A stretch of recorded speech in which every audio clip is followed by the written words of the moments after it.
তো আজকে বাজার থেকে চলে এসেছে জোড়া ইলিশ। হ্যাঁ, তো জোড়া ইলিশের কী বানাবো সেটা তোমাদের সঙ্গে পরে শেয়ার করছি। পুরো ভিডিওটা দেখতে থাকো। প্রথমেই আমি চালটা মেপে নিলাম। এবার চালটা ধুয়ে ভাতটা বসিয়ে দিই। আর ভাতে সেদ্ধ দেওয়ার জন্য দুটো আলু রেডি করে নিই। আজকে আলু সেদ্ধ ভাত বসাবো। এই গরমের দিনে বেশি তরকারি খেতে ইচ্ছে করছে না। আর এটা আমি কী থালি দিচ্ছি তোমাদের সঙ্গে সেটা দেখতে থাকো। তো প্রথমেই আমি কড়াইতে সরিষার তেল গরম করে ইলিশ মাছগুলোতে লবণ হলুদ মাখিয়ে মাছগুলো ভেজে নেব। হ্যালো এভরিওয়ান, কেমন আছো তোমরা সকলে? আশা করছি তোমরা সকলে খুব ভালো আছো। আমার আজকে মনটা একটু খারাপ আছে জানো। আর কালকের ভিডিওতে তোমরা অনেক ভালোবাসা দিয়েছো, কিন্তু প্রথমেই ক্ষমা চেয়ে নিচ্ছি কালকের ভিডিওর জন্য। কারণ কালকের ভিডিওটা আমার ডবল ভয়েস চলে গেছে। কালকে ভিডিওটা যখন পাবলিশ করি তখন মনটা একটুও ভালো ছিল না গো।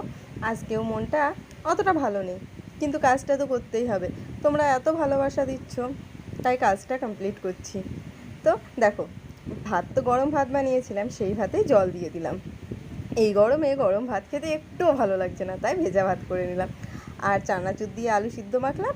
আর ভেজা ভাতে একটু লবণ, একটু কাঁচা সরিষার তেল, একটা লঙ্কা, একটা পেঁয়াজ, এটা তো লাগবেই না বলো? তো থালিটা কেমন লাগলো জানিও। আর এই থালিটার যা টেস্ট, এই টেস্টের কিন্তু ভাগ কাউকে দেওয়া যাবে না। তো একটুও যদি তোমাদের ভালো লাগে তো পাশে থেকো, আমার চ্যানেলটা